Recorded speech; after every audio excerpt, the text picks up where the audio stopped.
12 जून 2025 दोपहर 1:37 का समय। अहमदाबाद का हवाई अड्डा। एयर इंडिया की फ्लाइट AI 171 रनवे से लंदन की उड़ान के लिए तैयार है। यह एक सामान्य उड़ान लग रही थी, लेकिन अगले 98 सेकंड में एक ऐसी त्रासदी होने वाली थी जिसने पूरे देश को झकझोर कर रख दिया। कॉकपिट में माहौल शांत होगा मेरे विचार से। कैप्टन समरवाल अपनी चेकलिस्ट को ध्यान से देखते हैं। वे को पायलट क्लाइव से पूछते हैं कि फ्लैक्स, थ्रस्ट और गियर सब ठीक हैं या नहीं है। क्लाइव तुरंत जवाब देते हैं कि सब कुछ ठीक ठाक है, फ्लैक्स 5 डिग्री पर हैं, थ्रस्ट तैयार है और गियर भी चेक्ड है। दोनों पायलट एक दूसरे को देखकर मुस्कुराते हैं और यह सोचकर मुस्कुराते हैं कि यह एक और सामान्य उड़ान होगी। विमान रनवे पर तेजी से दौड़ता है। 3.5 किलोमीटर लंबे रनवे को पार कर वह 180 नॉट्स की स्पीड के साथ, 180 नॉट्स मतलब 334 किलोमीटर प्रति घंटा की रफ्तार से हवा में उड़ता है। लेकिन टेक ऑफ के सिर्फ 32 सेकंड्स बाद कॉकपिट में अलार्म की तेज आवाज गूंजने लगती है। समरवाल का चेहरा तनाव से भर जाता है। वे चिल्लाते हैं कि थ्रस्ट क्यों नहीं मिल रहा। क्लाइव हैरानी से फ्यूल स्विच की तरफ देखते हैं और पाते हैं कि वह अपने आप कट ऑफ मोड में चला गया है। समरवाल तुरंत मेडे कॉल करते हैं, लेकिन एयर ट्रैफिक कंट्रोल से कोई जवाब नहीं मिलता। क्लाइव स्विच को फिर से रन मोड में करने की कोशिश करते हैं, लेकिन समय तेजी से निकल रहा है। दोपहर 1:39 का समय। फ्लाइट AI 171 मेघानी नगर के BJ मेडिकल कॉलेज के हॉस्टल परिसर में जा गिरती है। एक जोरदार धमाका होता है, आग की लपटें उठती हैं और काला धुआं आसमान को ढक लेता है। 242 यात्रियों और क्रू मेंबर में से केवल एक व्यक्ति, सीट नंबर 11A पर बैठा ब्रिटिश यात्री विश्वास रमेश, चमत्कारिक रूप से बच जाता है। हादसे में 241 लोग और जमीन पर 29 अन्य लोग मारे जाते हैं, यानी कुल मौतें हुई 270। 12 जुलाई 2025 को aircraft accident investigation bureau AAIB ने 15 पेज की प्रारंभिक रिपोर्ट जारी की। ब्लैक बॉक्स, जिसमें फ्लाइट डेटा रिकॉर्डर और कॉकपिट वॉइस रिकॉर्डर शामिल होता है, 13 जून को हॉस्टल की छत से बरामद हुआ था। आइए आसान भाषा में समझते हैं कि हादसा क्यों हुआ। बात करते हैं फ्यूल कट ऑफ स्विच की। यह एक स्विच है जो विमान के इंजन में ईंधन की सप्लाई को नियंत्रित करता है। इसे रन मोड में रखने पर ईंधन इंजन तक जाता है और बंद यानी कट ऑफ मोड में ईंधन रुक जाता है और इंजन बंद हो जाता है। हादसे में क्या हुआ? टेक ऑफ के 5 सेकंड बाद दोनों इंजन जो है ना वो कट ऑफ मोड में चले गए। इससे इंजन बंद हो गए और विमान को आगे बढ़ाने वाली ताकत यानी थ्रस्ट खत्म हो गया। पायलटों ने एक इंजन को फिर से चालू करने की कोशिश की, लेकिन दूसरा इंजन पूरी तरह शुरू नहीं हुआ। RAM air turbine. रैट एक छोटा पंखे जैसा उपकरण होता है जो विमान के नीचे छिपा रहता है। यह आपातकाल में बाहर निकलता है और हवा की गति से बिजली बनाता है। इसे विमान का इमरजेंसी जनरेटर ही समझे आप। काम क्या करता है ये? जब विमान के मुख्य इंजन या बिजली सिस्टम फेल हो जाते हैं, रैट जरूरी सिस्टम जैसे स्टीयरिंग, रेडियो को बिजली देता है, लेकिन यह विमान को उड़ाने या ऊंचाई बढ़ाने में मदद नहीं करता। हादसे में रैट का रोल समझते हैं।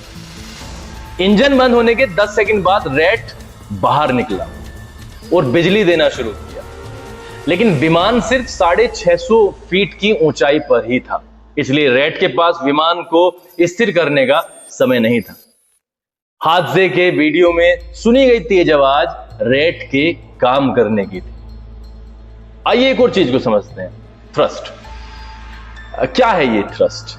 यह इंजन से मिलने वाली ताकत है जो विमान को हवा में आगे या ऊपर ले जाती है। बिना थ्रस्ट के विमान हवा में नहीं टिक सकता। हादसे में क्या हुआ? फ्यूल कट ऑफ स्विच के बंद होने से थ्रस्ट खत्म हो गया। पायलटों ने एक इंजन को फिर से चालू किया, लेकिन यह काफी नहीं था। चलिए बात करते हैं APU की, ऑक्सिलरी पावर यूनिट।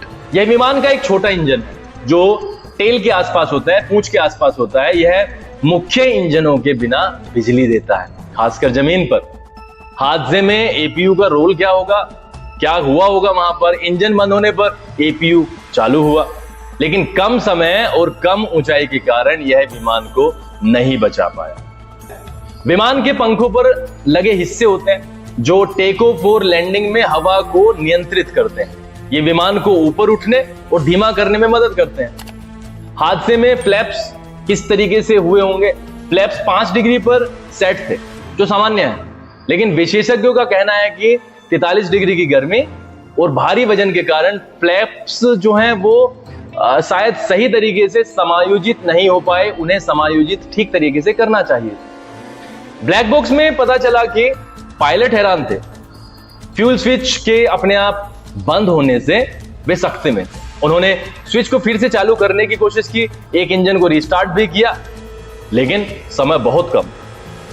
एआईबी की रिपोर्ट और विशेषज्ञों की राय से कुछ चीजें सामने आई हैं। टेक ऑफ के 5 सेकंड बाद दोनों इंजनों के fuel switch cut off mode में चले गए, जिससे थ्रस्ट खत्म हो गया।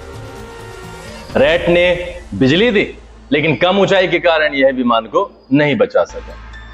43 डिग्री की गर्मी ने हवा को पतला कर दिया, जिससे विमान को ज्यादा थ्रस्ट चाहिए था। संभवतः फ्लैप्स या थ्रस्ट सेटिंग्स में गलती थी।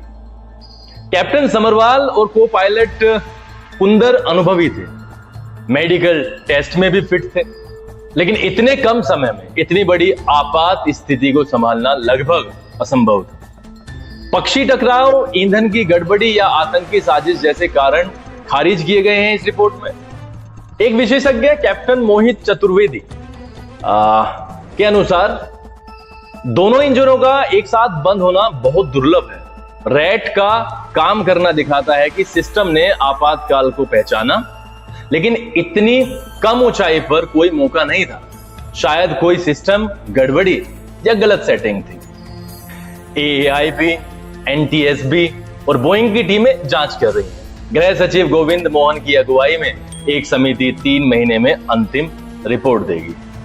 अहमदाबाद विमान हादसा केवल एक त्रासदी नहीं, बल्कि एक गहरी सीख है। यह हमें बताता है कि आकाश में उड़ान भरने की हर कहानी के पीछे सैकड़ों जिंदगियां, सपने और उम्मीदें होती हैं। जांच अभी जारी है और दुनिया की नजर इस सवाल पर टिकी है कि क्या यह एक तकनीकी भूल थी या मानवीय गलती। पर एक बात साफ है, यह हादसा हमें हमेशा याद दिलाएगा कि सुरक्षा और सावधानी ही हर उड़ान का आधार है।